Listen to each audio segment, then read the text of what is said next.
Well, hello, Renaissance students. This is our last section of our Renaissance notes, and I'm going to kind of zip through these pretty quick because I only have a half hour before the bell rings. But remember that at any time when you do these notes, you can pause or you can back up if you need to grab anything that you missed. Okay? So, our last section is on the writers. And remember that the Renaissance started with Italy and then it spread to the rest of Europe. So, we're going to start with some Italian writers. And I'm going to give you a clue word to help remember those four main Italian writers. Here we go. Let's start with Dante Alighieri. Dante Alighieri, you may have heard of him if you've heard of Dante's Inferno. That is actually a part of this book. So you'll notice this was pretty early in the Renaissance, 1265 to 1321. He wrote a book called The Divine Comedy. Our key word to remember this is he is our traveler. So it's a travel book. Now, here's the weird thing about this. The main character in this book is Dante himself, the author. That would be like, I don't know, who wrote Harry Potter, writing about themselves being Harry Potter. So he is traveling. Now, he didn't travel to places that you and I would go to, like Florida or Europe. He went three places. He went to heaven, hell, and purgatory. Yes, very interesting. And by the way, Dante goes on this journey and he is guided by the Roman poet Virgil.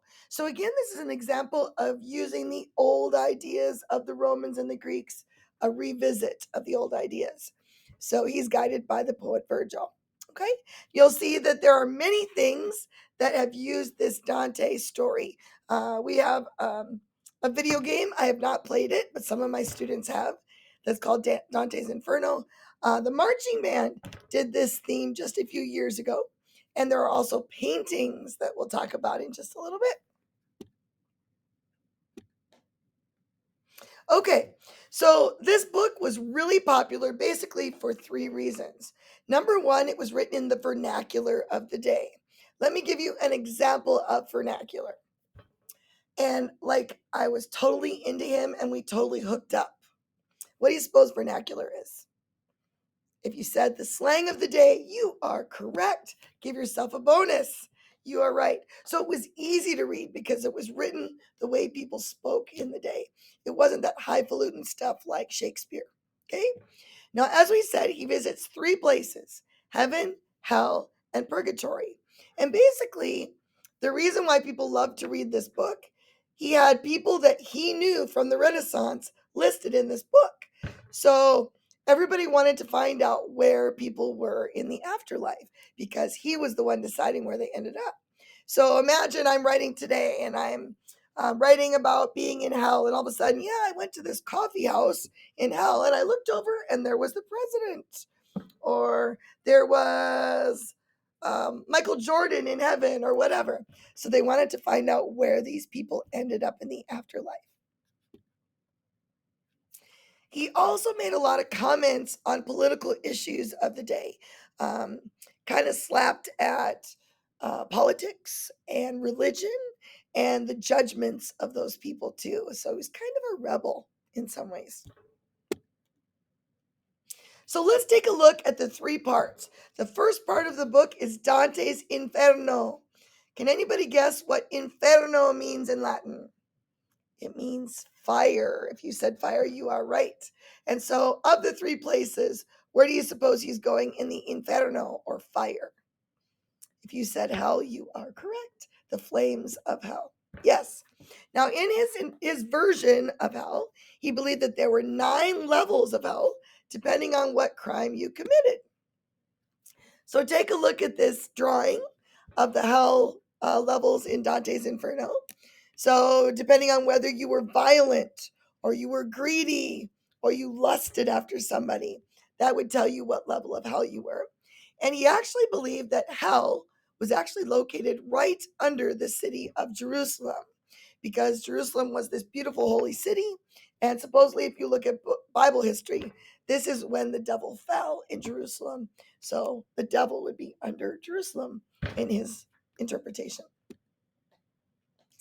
And of course, like we said, a lot of the video games and stuff are based on this part, or they're mentioned in poems and whatnot. I've heard that this video game is really fun, and you're fighting through the levels of hell. The second one is purgatory, or purgatorio in Latin. Um, this is, of course, that waiting period where you're trying to like show the good things in your life and earn your way to heaven. And by the way, this is all a poem. It's a very long poem, actually. He sees purgatory as a mountain, like you see right here, in the southern hemisphere of the world, excuse me. And he basically says that all sins come from love.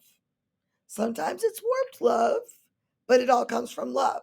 So, for example, I come home and I find my husband in bed with someone else and I shoot them both.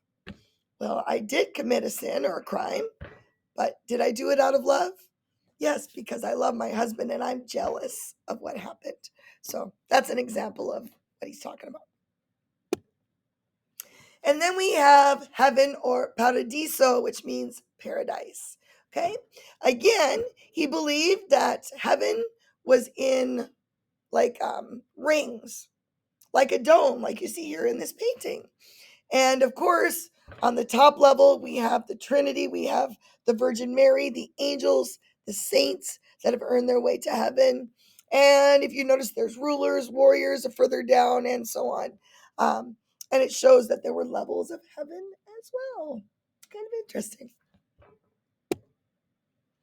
Our second writer is Petrarch.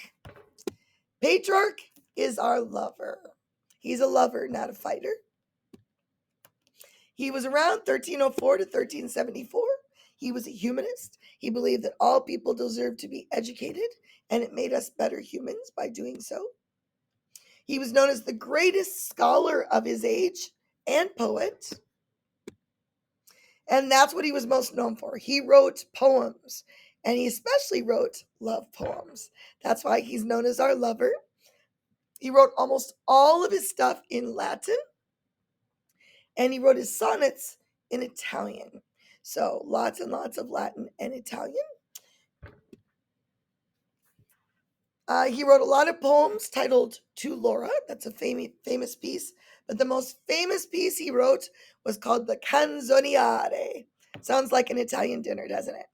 But it's a book with 366 love poems in it. Now, gentlemen, there is a holiday in February. And if you have a special girl that you're thinking of, I would highly recommend you check out the Canzoniere. It has been interpreted in English. You could write that down and send it to someone special with some chocolates. Just saying. Girls, wouldn't we love it? Right? So that's what Petrarch was known for. Our third guy is Giovanni Boccaccio. Sounds very Italian, doesn't it? He is our graphic guy. And I mean graphic as in gross or gory. He's kind of like the Stephen King of his day. Okay? And no one had ever read anything like this before. He was around from 1313 to 1375. He was a poet and a humanist, believed in education. He wrote a book called The Decameron. What is this about? It is about a group of friends fleeing Florence. Say that 3 times fast. Friends fleeing Florence. So you ask Mrs. Terpstra, why are they fleeing Florence? They are fleeing Florence because of the plague. The plague has hit, the Black Plague, and it is killing people everywhere. So they're trying to stay away from it and get ahead of it. Boccaccio was famous because what he did is he talked about the goriness of the plague. And he would give examples like, and they would be pussy, oozing sores, rotting from their flesh, and the rats would eat the eyeballs out of their skulls, and really gross stuff like that. Nobody had ever written stuff like this before. So it was all the rage. Remember, these are like the Hunger Games books of their day. Everybody wanted to read them. Our fourth guy is Baldassare Castiglione. Baldassare is our how-to guy. You know how they have books on how to fix a computer, how to build a car. Well, what does he want us to know how to do? He wants us to know, just a second here, How to Catch a Girl. This is a dating book. You're going to love this. Okay, so let's look at his era. He's around from 1478 to 1529. The book we're talking about is the Libro del Cortegiano. And if you look at what it means, totally makes sense for your test. What do you suppose the word libro means? Library means book. Del means of the, and cortegiano means the courtier. So it means the book of the courtier. Have you ever heard of someone say he was courting her, as in dating her? Well, it's an old word for dating. And the reason that they did this, if I had someone here, I would show you. We didn't have movies back then. We didn't have that kind of stuff. And you always had to be watched by like a grandma or a sister, or someone would come with you on your date. And usually they would come over and you would take my arm and we would walk through the courtyard and talk and look at the flowers, discuss the art museum that they just looked at or the play that just went on. So that's where the name courter, like you were courting someone, came from. So this is a book about dating. So what do you suppose he told them they needed to do to catch a girl? So, really quickly, I want you to think of 5 things with your neighbor that you think a girl is looking for in a guy. If I was there, we would do a whole bunch. So, I'll give you a moment to do that.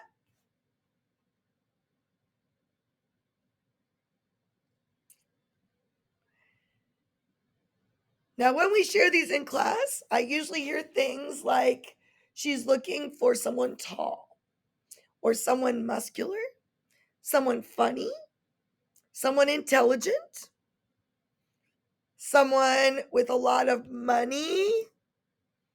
Yeah, I've heard that too with some people. Not true with every girl, just saying, boys. But those are some things that we might mention. So let's see what he said was important. So, as we said, it's how to get the girl that everybody in town is in love with. Like, this is the girl that everybody has the hots for, guys. What advice? Here's what he said. Let me move this stuff so you can see it. He said, gentlemen, you need it to be academic. You can be as good looking as everybody, but if you don't have some smarts to you, she's probably going to move on to another guy. Okay. They said you needed to be spiritual. Let's be honest. How many of you, whether someone believes in God or not, will matter with the person that you marry someday? Yeah, probably true for some of you. So that was true then too. They said you had to be physically fit. Take care of yourself. Now, I don't think we expect all you guys to look like The Rock, right? But you needed to take care of yourself. They said you had to be a good dancer. And I know that sounds crazy, but think about it, guys. If you take a girl out to a club and you can't dance, what's she going to do? She's going to move on to another guy that will dance with her. So you got to learn some dances here. Doesn't have to be great. Just make sure she can dance. They also said you had to be musically inclined or artistic. Now, if you can draw a picture for your girl, love it, right, girls? Or if you could play a song on guitar, oh my gosh, we eat it up. But if you didn't have those talents, then you at least needed to know something about the music and arts of that day. So you could talk about, ooh, the concert that's coming up in town, or the art piece that was just being shown in town. So that way you would talk intelligently about those subjects. And the last one is just general knowledge. And it's to help that girl feel comfortable on that date. So if she talks about, ooh, Queen Elizabeth dying, you don't go, who's Queen Elizabeth? You know what I mean? You can talk about many different things. That was his advice for you to get the girl that everybody else is liking. Okay, so there were a few artists that got famous during the Renaissance that were not from Italy. So we're going to talk about 3 of them. They have all the same characteristics that we've talked about. They've got depth, individual faces, all that fun stuff. But the only difference, they did not really get into secular paintings yet in the rest of Europe. It was still pretty much religious topics. Okay, so that's the one thing to remember. Our first guy is Albrecht Dürer. Abrakdurer. Now, by looking at his name, can you tell me where he's from? There's a clue. If you said Germany, you are right. Because you see those little dots there? You don't even need to know German, but if you know that, you know that that's a sign that he's German. Good job. Little hint for you on your test. Okay? He basically introduced Renaissance to Germany, and he is known for one particular thing. He is known for wood carvings or woodcuts. Here's a piece that he did here, and this is actually a print of a woodcut that he did. And again, you'll notice the same things: respect for the human body. This one, of course, is not secular because it's Adam and Eve in the Bible. Um, we see individual faces, we've got depth, we've got shading, all those lovely things we talked about. And this is his self portrait. So we know what Durer looked like. This is Hans Holbein the Younger. Now, if he says the younger, we know he has an older. You are correct. Anybody know where the name Hans and Hans Holbein would be from? He is also German. If you said German, you were right. Hans and Franz, very German name. And yes, he had a dad who was an artist, but according to history, they said this guy was way better than his father. And he was a portrait painter. He did portraits, just like you see right here. Here's his self portrait. Don't you love the bangs there? And his most famous piece is probably his portrait of King Henry VIII. If you went to movie night the other night, you know some things about Henry VIII and his wives. I mean, you got to be pretty good if you got hired by the king to do his portrait. So that's what he was known for. Yep, there you go. There's that part. This is Jan van Eyck. Now, again, I've got a clue in the name to help you out. If you have Van in the last name, like Van Hefty, Van Eyck, or you have straw at the end of a name like Terpstra, does anybody know where they're from? If you said Holland or the Netherlands, you are correct. Give yourself a bonus. Yes. Jan van Eyck was Dutch, and he is known to be the first painter to paint in oil paints. And if you know anything about painting, you know that oils are thicker, so they have a very vivid color to them, and they're absolutely beautiful. So he started oil painting. We believe that this is actually a portrait of Van Eyck, and this is one of his beautiful, it's the front of a cathedral. And again, notice the depth, notice the symmetry, notice the respect for the human body, the individual faces, all those lovely things. Now, we have some writers that got famous that were not from Italy as well. In fact, some of them got even more famous than the Italians. Our first one is Geoffrey Chaucer. He wrote a book called The Canterbury Tales. Now, you do not need to type all of this, you guys. Basically, I just want you to write down what the story is about and why it's famous. Okay? So basically, this is a story of 30 pilgrims, and they're traveling from London to Canterbury. Why is it important? Is showing the different classes at the time in England, and he criticizes the fact that we have someone that is seen as lower because they're a serf. How ridiculous, right? We're all humans. He also criticizes the church. He wrote this in the vernacular of the day, so it was very easy to read. People loved it. And he actually died before this book was finished. So here's what happens. He follows 30 stories. So imagine every person in here. He tells the story of what you were doing in London and why you left. And then the last part was what you did in Canterbury and how you ended up. Unfortunately, he died before we got all of the end of the story written. So we used to read this in high school, and you would never find out what happened to some of those pilgrims. So it was a good book. Our second guy is one of my favorites. This is Thomas More's Utopia. You probably heard of movies or things called Dinotopia or things like that. Okay. And utopia basically means a perfect society, right? How many of you remember reading the book The Giver or saw the movie The Giver? in here. One of my all-time favorite books I used when I taught middle school.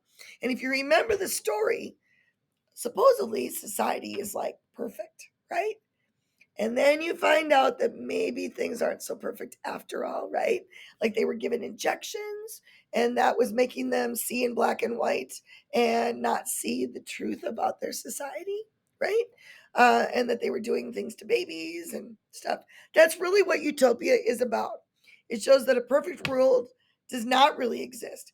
It may look perfect, but if it's perfect, it means that we're probably losing our freedom, right? Our freedom to express sorrow or anger or an opinion that we don't agree with something that's going on. It is an easy read. It's a small book. I'd highly recommend it. I really liked it when I read it in college. So great. Our third one is Edmund Spencer, and he wrote a book called The Fairy Queen, and it's actually a poem. It is one of the longest poems in the English language. I have not read this one. It's about knights on a quest to find their virtues or their values. If you remember studying this in middle school, like you got knighted if you did so many good deeds, right? That's kind of what it's about. Um, he praised Queen Elizabeth I of England, and because of this, she loved this book. So it was kind of like making it on Oprah Winfrey's top books of the month. Everybody was reading it because Queen Elizabeth recommended it. In fact, she gave him a salary of 50 euros a year for the rest of his life for writing The Fairy Queen, even though there's evidence that she didn't read the end, that she never even finished it. But she did really like Edmund Spencer and his book. So there you go. All right. The most famous one of all, Shakespeare. Yes, William Shakespeare was a part of the Renaissance and probably the most famous writer from the Renaissance, right? And he wasn't Italian, he was English. Why is he famous? He is known for writing plays and poems, particularly. He wrote 38 plays, 154 sonnets, which is a type of play. Some of the famous ones you may have heard of: Romeo and Juliet, I believe you read that in class, Macbeth, and Hamlet. He also invented over 1,000 words in the English language. So he's pretty much like the Michael Jordan of English writing. He is the most quoted writer in the world. For example, and again, you don't have to write these down, but to be or not to be, that is the question. That's from Hamlet. Romeo, Romeo, wherefore art thou Romeo? From Romeo and Juliet. To thine own self be true, from Hamlet. Or in one of his sonnets, he was referring to this beautiful girl and he said, "Shall I compare thee to a summer's day?" Again, great romance there, guys, for Valentine's Day. Just saying. Now, I'm not going to go through this, but if you're curious about some of the words he invented, you can check this site out. There were also words that he used in his writing that did not catch on, and they are hilarious. So you might want to check that out too. So, just some extra info for you. So, here's what I would like you to do. I want you to think back to all the things we've studied in the Renaissance, from the buildings to the writers to the painters to the sculptures. Think about all of those things. Tell your neighbor 3 ways that the Renaissance changed the world forever. I'll give you a moment to do that.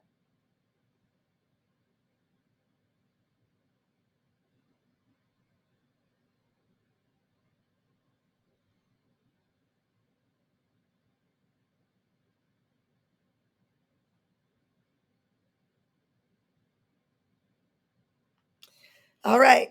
Architecture. Think about the fact that they did domes, that they brought back this marble or the columns and the arches, symmetry.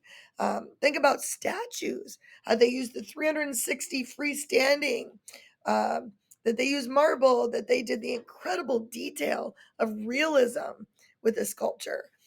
Think about painting, how we have depth for the first time.